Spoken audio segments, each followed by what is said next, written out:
I like that music. It is Sunday night. I would normally be found in church trying to instruct people at this hour, so that type of music is familiar to me. I identify with the truth. God is fighting for us, and God is on our side. He has overcome. We will not be shaken. We will not be moved. Jesus, you are. I thank you for having me here tonight. Lend your ears to what I have to say. I appreciate Marcia, the invitation that comes from you and Ferdy and the team. Always, always, always, I am ready and prepared to open my mouth and to express the sentiments of my heart in the interests of Barbados, notwithstanding who is bothered by that, who is upset by that, who would want to respond to that in negative and dark ways. And I'm glad for the opportunity to be here and to share with us tonight just for a few minutes, and thank you for having me. Governance is a critical component and element in the pursuit and practice of a healthy democracy. Good governance is critical to the pursuit and practice of healthy democratic structures and systems. An opposition presence, opposition power, and I'm very careful to say that opposition presence is vital if there is to be good governance, if there is to be healthy democratic practice. But opposition power is also critical. There are those who would want to suggest that the government of the day, of any day, and I'm not just talking about this government and this day, the government of the day is the government, that's it, end of it all. A good governance culture requires that there be a healthy opposition presence and a good dose of opposition power which is recognized and respected. Those in Barbados who would not have us to have an opposition with a healthy presence, properly recognized and endowed with some measure, a healthy dose of power, do not operate in the interests of Barbados. Those who are in the corridors of government, of parliament, and who are blind to the fact, that it is not in the interest of Barbados to have this type of one-party dominance, which we're now practicing, they are in fact very blinded. God surprised me up. I applaud Ralph Thorne for the decision he took to cross the floor and to give effect to some form of opposition structure and presence in the parliament and in the public domain of Barbados. I hope he gets it right. I'm not getting into Democratic Labour Party business. I'm not talking about that. I'm talking about his having the courage to get up one day and to cross the floor, well knowing that as you pursue the interests of Barbados, it is likely that your own personal interests will not be best served. And so you're willing to make the sacrifice and to take the step that others around you are not prepared to take, because they are principally so, concerned about personal advancement, personal privilege, and personal interests. If you are interested in Barbados, you cannot sit down in a one-party dominant culture and context and not recognize that there needs to be given vent, expression, exposure to opposition opinion, opposition presence, and opposition power. Now, when I cross the floor, and I have to tell you that technically, this is not the point, but just in passing, I have to tell you that technically I do not cross the floor. When I move from one side of the parliamentary structure in Barbados, so to speak, to the other, Parliament had not yet been convened. So theoretically and technically, Joseph Attherley never crossed the floor. I made the step before Parliament was convened. But that's a debate for those who are interested in political theorizing and so forth. The point I want to make, and to use their language, when I crossed the floor, they said he was a good for nothing. He was not to be trusted. He has done it for money. I never asked any one of them for a cent, before nor since. And this is what they said, and some Barbadians believe that. And I have to tell you that I meet many of them now on a daily basis who shout me out and who come up to me and say, now I understand why you did what you did. Tell me if this sounds to you like a man who is motivated by money.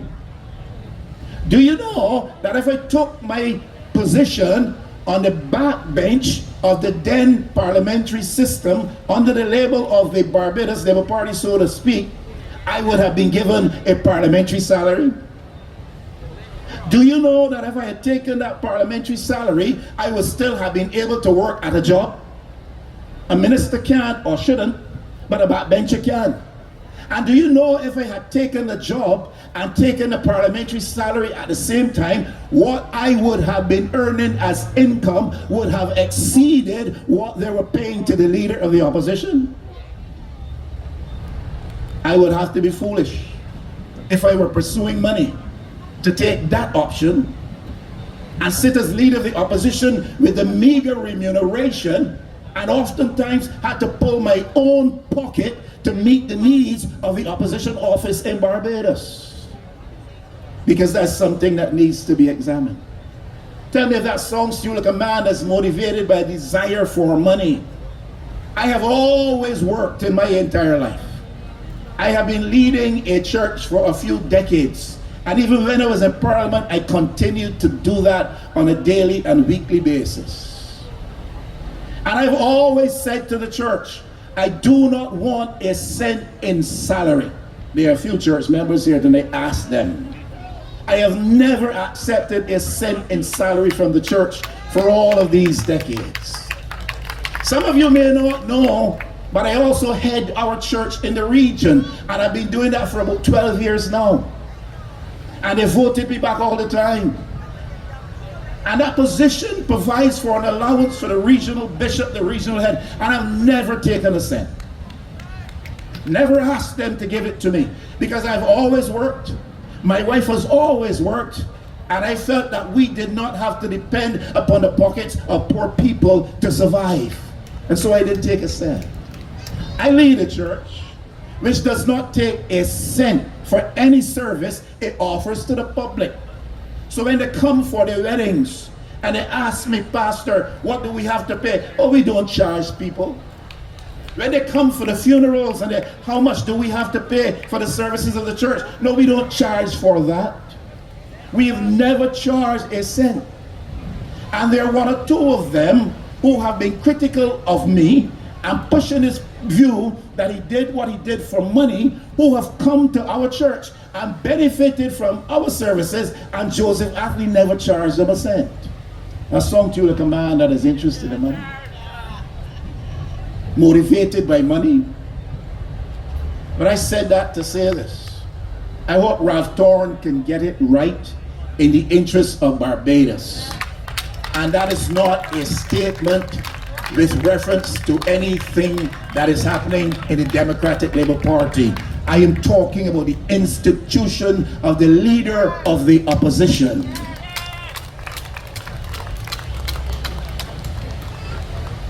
So an opposition must be afforded presence. I believe an opposition must be afforded power to do the job that it has to do in the interest of healthy democratic development in places like Barbados. Good government, good governance is critical to healthy democratic practice. Let's look at a few things very briefly. If we are to sustain a climate of social calm in Barbados, good governance is critical. A part of that good government or good governance is the opposition, is the acceptance, acknowledgement, the embrace even of opposition position, opposition sentiment.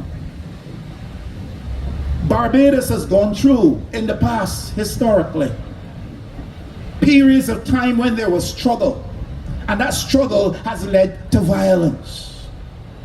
Those who would want to suggest that those voices which are raised in opposition to any policy of government which is taught not to be in the wider interests of Barbadians, that those voices must be silenced, that opposition presence must be shut aside, that their activities must be frustrated, that their leaders must be persecuted or threatened, do not operate in the interests of Barbados. If we are to see social calm maintained, exercises like this must not only be properly, fully allowed, they must be supported by all who operate in the interests of Barbados. We have a problem with some deterioration in the social fabric, principally because of crime and drugs and gang activity, and it makes us uncomfortable. We don't feel safe even in our own homes. That represents a social deterioration of the climate in Barbados in recent years. And I'm suggesting that if we do not appreciate that it is in the interest of our country to allow, and even if we do not think that we ought to encourage it, we certainly should do nothing to frustrate it, to put impediments in the way. But an opposition voice, an opposition presence must be permitted. And opposition power has to be accommodated if Barbados is to be the country which I hope we all would like to see it be. We can't stifle opinions. We cannot bring legislation that will force people to back away from making their voice and message known through social media. And I'm not saying that we should be wild about what we do in terms of what we say about others. But I'm saying you cannot bring the kind of legislation phrased and worded in such a way as that people feel intimidated that they cannot say what they feel strongly to be in the interests of Barbados. There are things said about us in the social media, especially sometimes. I just met an individual just before I came on here, and she said to me, "How is Sabrina?" I said, "Which one? Which one? I know about 2 or 3 Sabrinas. Which one are you talking about?" "The one that had the trouble that you went to court with." I said, "I don't know that young lady, because I don't know her. As far as I know, she's no relative of mine. I never went to court and sat down with her, but that was in the social media print, that she is Joseph ATHERLEY's sister, or was it daughter, and that he attended court with her today. And because he attended court with her today, you know what the outcome of this thing will be, and pretty soon you will hear nothing more about it." Listen, I don't know the lady from Eve.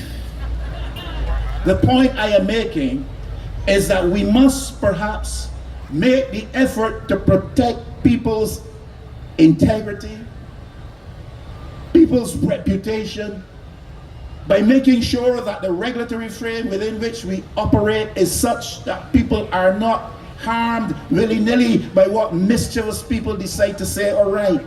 But at the same time, you cannot so phrase and bring legislation that will so intimidate people that if they see something wrong in Barbados, they don't feel that they can say something is wrong. And that is the role of the opposition. Sometimes the media sector is so influenced by the governors of the day that we cannot fully rely on the media to properly put the message out. And so groups like this, and people like Marcia Weeks and Ferdinand Nichols and Caswell Franklin must tell the people of Barbados, look, you have heard this said and you've heard this said, but listen, this is the truth. We have to have that if we are to have a healthy democratic culture and practice in Barbados. If we are to ensure that social calm obtains, the issue of good governance becomes critical, even with respect to our economic activities. Look, through the system of government and governance under which we operate, the limited resources which we have as small pocket nations must be wisely, prudently, and properly, appropriately used. If our resources are limited and scarce, think of your own pockets. Hello? If your pockets are fragile or frail, if your pockets find themselves subject to weakness, you can't do this for everybody, you can't do that for everybody. So you begin to discriminate because you must. And if I have $10 and there are 3 people waiting to be served by that $10, I must either divide that $10 between the 3, among the 3, as evenly as possible, or I must give 1 and leave out the other 2, or give 2 and leave out the other 1. That is said to you to be illustrative of the fact tonight Barbados has limited resources. The question then becomes, how do we distribute those limited resources among the masses of the people? In a healthy democracy, with healthy systems of governance, it helps us to better get the task done of distributing scarce resources to the majority of people in Barbados. If we don't, what obtains in Barbados tonight, what has obtained traditionally and historically in Barbados will continue to obtain. And that is that select interests will benefit select interests, the chosen few, whether they are in the business and financial sector, whether they are political party supporters. Once the pool of funds out of which a government operates is a limited pool, then the government will decide by a process of some form of discrimination who will benefit. In our history, it has been those who are the entrenched economic interests in Barbados. In other words, those who have are getting more, and those who have not are not being sufficiently resourced and benefited out of limited funds.